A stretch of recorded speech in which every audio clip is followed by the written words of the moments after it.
খুলনার দাকো পাটুয়াঘাটা সংসদীয় আসন এই এক নামে এখন বাংলাদেশের রাজনীতির অন্দরমহল থেকে চায়ের আড্ডা পর্যন্ত তোলপাড়। মাস কয়েক আগেও যেখানে ছিল চেনা ছকের এক রাজনৈতিক চিত্র, সেখানে হঠাৎই অচেনা বাতাসের প্রবেশ। জাতীয় নির্বাচনের আর কয়টা দিন বাকি, আর তার আগেই ভোটের মাঠে এমন নাটকীয়তা যা এর আগে কেউ দেখেনি। জামাতে ইসলামী, হ্যাঁ সে জামাতে ইসলামী যার নাম শুনলেই অনেকের মনে সাম্প্রদায়িকতার অভিযোগ ভেসে ওঠে, তারা এবার এক অভিনব সিদ্ধান্ত নিয়ে হাজির হয়েছে। ডিসেম্বরের শুরুতেই যেন এক বিরাট চমক নিয়ে মাঠে এসেছে দলটি। তাদের জাতীয় নির্বাচনের প্রার্থীর তালিকায় রয়েছে এক বিশাল রদবদল। খুলনার দাকো পাটুয়াঘাটা আসনটি এক মাস আগেও পরিচিত ছিল মৌলানা আবু ইউসুফের নামে, যিনি জামাতের স্থানীয় নেতা হিসেবে ঘোষণা হয়েছিলেন প্রার্থী। কিন্তু অকস্মাৎ সেই পরিচিত মুখ সরে আনা হলো এক নতুন নাম, কৃষ্ণ নন্দী। এই নামটি শুধু খুলনার রাজনীতিকদের নয়, সারা দেশের পর্যবেক্ষক এবং সাধারণ ভোটারদেরও যেন বাকরুদ্ধ করে দিয়েছে। বাংলাদেশ নিজেদের সুদীর্ঘ রাজনৈতিক ইতিহাসে এই প্রথম জামাতে ইসলামী ইসলামের বাইরে একজন হিন্দু ও ভিন্ন ধর্মাবলম্বীকে প্রার্থী করেছে। এটি কোনো সাধারণ ঘটনা নয়, বরং ভোটের সমীকরণ বদলে দেওয়ার এক সম্পূর্ণ স্পষ্ট ইঙ্গিত, যা অতীতে জামাতের রাজনীতিতে অনুপস্থিত ছিল। এই ঘটনার নেপথ্যের কাহিনী আরও চমকপ্রদ। এমনিতেই খুলনার দাকো পাটুয়াঘাটা আসনটি সংখ্যালঘু হিন্দু অধ্যুষিত অঞ্চল হিসেবে পরিচিত। স্বাধীনতার পর থেকে এই আসনে হিন্দু ধর্মাবলম্বী প্রার্থীরাই বেশিরভাগ সময় জয়লাভ করেছে। বরাবরই আওয়ামী লীগের একচেটিয়া আধিপত্য ছিল এখানে, কারণ রয়েছে নৌকোর চিরাচরিত ভোট ব্যাংক। কিন্তু আসন্ন নির্বাচনে সেই নৌকো মার্কা থাকছে না, অন্তত এখন পর্যন্ত যা ঠিকঠাক। আর এই সুযোগকে যেন রাজনীতির এক মোক্ষম চাল হিসেবে ব্যবহার করছে জামাত। এক ঢিলে যেন কয়েকটি পাখি মারার চেষ্টা করছে তারা। আলোচিত প্রার্থী কৃষ্ণ নন্দী নিজেই দাবি করছেন তিনি নাকি জামাতের ডুমুরিয়া উপজেলায় হিন্দু কমিটির সভাপতি হিসেবে আগে থেকেই দায়িত্ব পালন করে আসছিলেন। বিভিন্ন সংবাদ মাধ্যমে যেসব খবর ভেসে বেড়াচ্ছে তাতে দেখা যায় কৃষ্ণ নন্দী আওয়ামী লীগের শাসনামলে স্থানীয় সংসদ সদস্য এবং প্রাণী সম্পদ মন্ত্রী নারায়ণ চন্দ্রেরও বেশ ঘনিষ্ঠ ছিলেন। মন্ত্রীর সাথে তার হাসি মুখের ছবি এখন ফেসবুকের পাতায় পাতায় ভেসে বেড়াচ্ছে।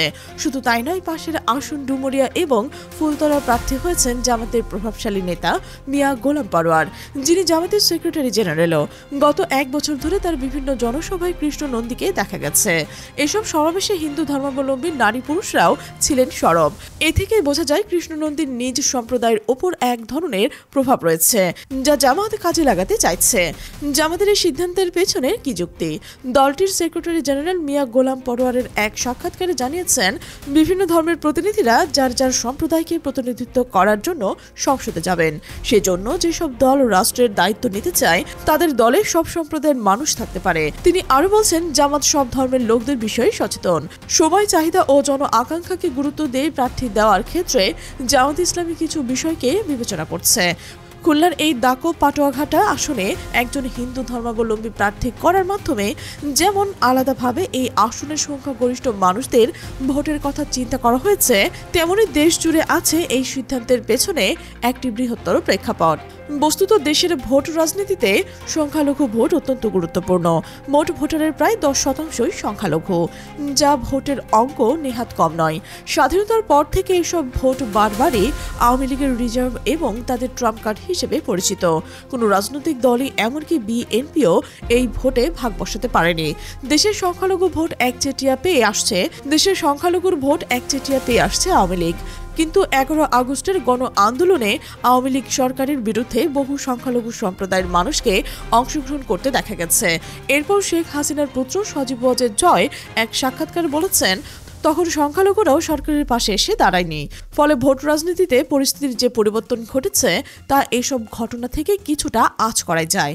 মূলত আওয়ামী লীগের 17 বছরের শাসনামলে সংখ্যালঘুদের ওপর বেশ কিছু অত্যাচারের নির্যাতন, পূজা মণ্ডপের হামলার ঘটনায় সুরাহা না হওয়ায় দলটির প্রতি আগের প্রগাঢ় অনুভূতির কমতি দেখা গেছে তাদের মাঝে।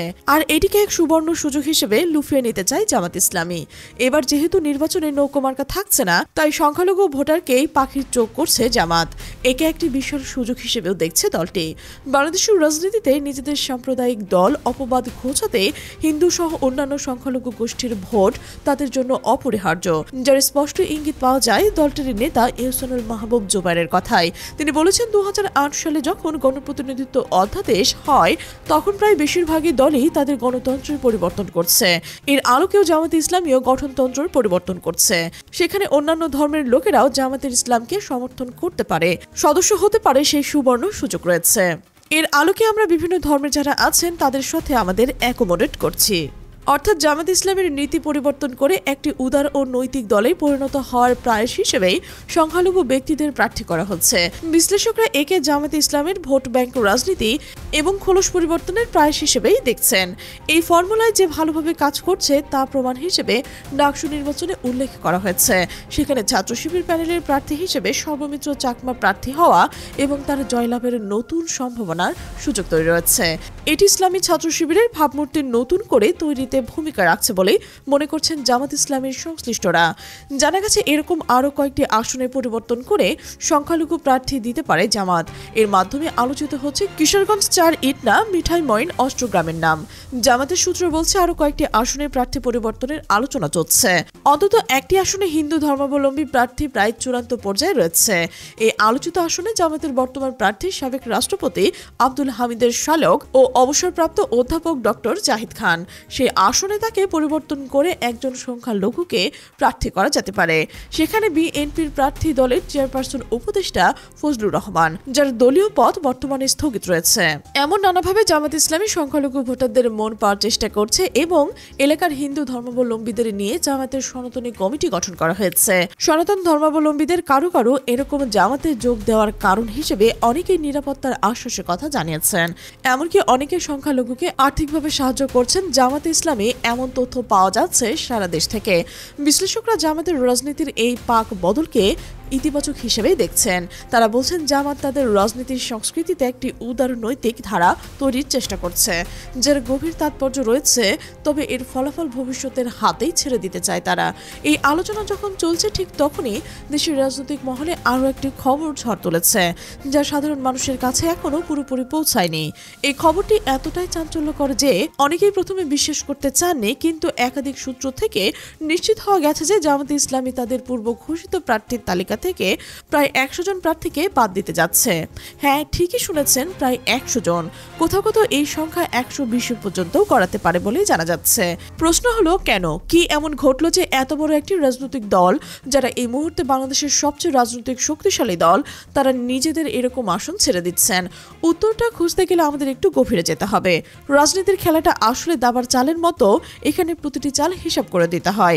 জামাত ইসলামী এই মুহূর্তে যে চালটি দিচ্ছে সেটি অনেকের কাছে বিস্ময়কর বলেও মনে হচ্ছে। রাজনৈতিক বিশ্লেষকদের মতে এটি একটি সুচিন্তিত কৌশল। তারা জানেন যে একা খেতে গেলে অনেক সময় খাওয়াই হয় না, সবাই মিলে খেতে গেলে সবার জন্য কিছু না কিছু থাকে। চরমোনাই মহাজোটের সাথে জামাতের যে সমঝোতা রয়েছে সেই সমঝোতার আলোকেই প্রার্থী বাদ দেওয়ার প্রক্রিয়া চলছে। 5 দফা দাবির আন্দোলনে যে 7 দল শরিক হয়েছে তাদের জন্য আসন ছাড়ার বিষয়টি এখন চূড়ান্ত পর্যায়ে। জামাতের কেন্দ্রীয় নেতৃত্বর এই বিষয়টি একটি সিদ্ধান্তে পৌঁছেছে। তারা বুঝতে পেরেছে যে ক্ষমতায় যেতে হলে একতাই সবচেয়ে বড় অস্ত্র। এখন প্রশ্ন হলো, কারা বাদ পড়ছেন এই তালিকা থেকে? সূত্র বলছে বিভিন্ন কারণে বিভিন্ন প্রার্থী বাদ পড়ছে। প্রথমত, জামাত সিদ্ধান্ত নিয়েছে যে তারা কমপক্ষে 5 জন হিন্দু প্রার্থীকে মনোনয়ন দেবে, যেমনটা খুলনার দাকুব পাটুয়াঘাটা আসনে হয়েছে।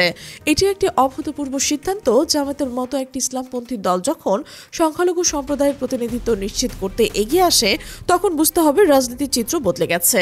দ্বিতীয়ত, জামাত চাইছে তাদের প্রার্থী প্যানেলটি যেন সমাজের সকল শ্রেণী পেশার প্রতিনিধিত্ব করে, যেমন শুধু রাজনীতিবিদ বা দলীয় কর্মী নয়, বিশিষ্ট ব্যক্তিত্ব, পেশাজীবী, শিক্ষক, ব্যবসায়ী, সব ক্ষেত্রে একটি সমন্বয় রাখার চেষ্টা করছে।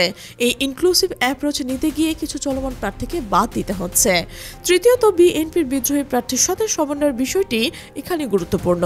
শেষ মুহূর্তে যেসব বিএনপির নেতা দল থেকে বের হয়ে স্বতন্ত্র প্রার্থী হিসেবে নির্বাচন করতে চাইছেন তাদের সাথেও জামাত আলোচনা করছে। এই সমীকরণটি মেলাতে গিয়ে কিছু আসনে পরিবর্তন এসেছে। এই 100 প্রার্থীর মধ্যে অনেকে এখন মাঠে নামছেন। তাদের পোস্টার, ব্যানার দেখা গেছে বিভিন্ন এলাকায়, কিন্তু চূড়ান্ত মুহূর্তে তারা জানতে পেরেছে যে তাদের আর নির্বাচন করা হচ্ছে না। এটি নিশ্চয়ই তাদের জন্য কষ্টকর হবে। কিন্তু জামাতের নেতৃত্ব বিশ্বাস করে যে বড় স্বার্থের জন্য ছোট ত্যাগ স্বীকার করতে হয়। এই মুহূর্তে যা বোঝা যাচ্ছে, জামাতের 100 থেকে 120টি আসন ছেড়ে দেবে। তার মানে তারা 200 বা তার কম আসনে নির্বাচন করবে। এত বড় দল হয়েও এত বড় ছাড় দেওয়া, এটি বাংলাদেশের রাজনীতির ইতিহাসে নজিরবিহীন। আগামী দিনগুলোতে আরো অনেক চমক আসতে পারে। প্রার্থী তালিকা চূড়ান্ত হলে অনেক অপরিচিত মুখ দেখা যাবে, অনেক পরিচিত মুখ হারিয়ে যাবে। কিন্তু এই বিষয়টি স্পষ্ট, জামাত এবার ক্ষমতায় যেতে দৃঢ় প্রতিজ্ঞ এবং সেই লক্ষ্যে তারা সব ধরনের ত্যাগ স্বীকার করতে প্রস্তুত। রাজনীতিতে এক নতুন অধ্যায়ের উন্মোচন হয়েছে। জামাতের এই উদারতা কি সফল হবে? চরমোনাই কি তাদের প্রাপ্য আসনগুলোতে জিততে পারবে? বিএনপি এই জোটের সামনে টিকতে পারবে তো? এসব প্রশ্নের উত্তর সময় দেবে। তবে একটি বিষয় নিশ্চিত, বাংলাদেশের রাজনীতি এখন আর আগের মতো নেই। পরিবর্তন এসেছে এবং সেই পরিবর্তনের কেন্দ্রে রয়েছে জামাত ইসলামী। তারা দেখিয়ে দিচ্ছে যে বড় দল হয়েও বড় মনের পরিচয় দেওয়া সম্ভব, ক্ষমতার জন্য ছাড় দেওয়া সম্ভব এবং সবাইকে নিয়ে এগিয়ে যাওয়াই সত্যিকারের নেতৃত্ব। প্রিয় দর্শক, এই সার্বিক পরিস্থিতিতে আপনি কি মনে করছেন? আপনার মূল্যবান মতামত অবশ্যই কমেন্টে জানাবেন।